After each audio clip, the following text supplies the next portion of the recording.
Baho. Ha? Baho. Bakit? Saan gulong mo? Bitak-bitak na. Palitan na pala to eh. Para pala tong slick tire. Maganda to, matagal na nga lang. Sineos. Ganda rin yung gamit ko eh. Alam mo kung bakit naging ganito to? Nasasanay ka na. Malambot. Oo. Under pressure ang gulong mo kaya ganyan. Ray, anong motor mo? Skydrive. Anong gulong nun?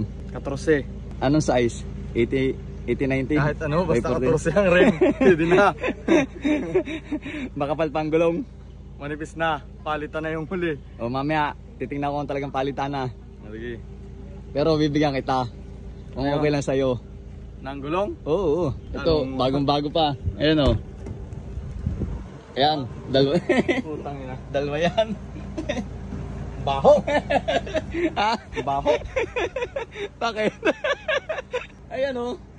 Kinagyan ko ng kambing. Nasa ilalim yung gulong na beast tire. Ayan o. Ayun yung isa. Bagong kuha ko lang kahapon yung L3 na yan eh. Baho.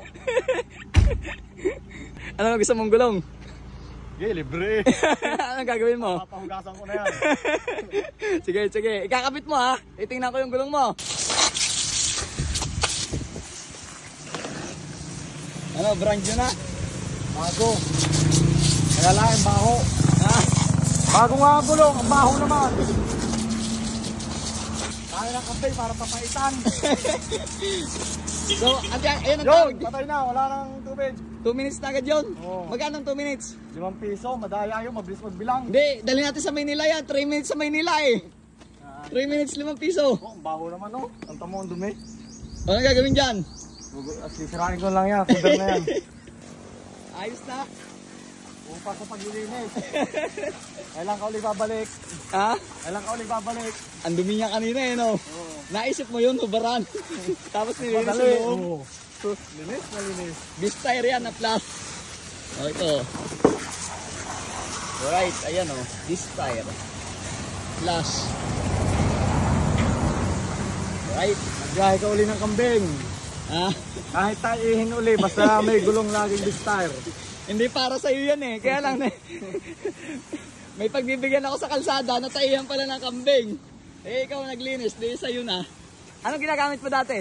Sineos? Oh, tinayo. Sineos? Eh ayos naman pala yun eh. Kapatid yan ito, Beast tire.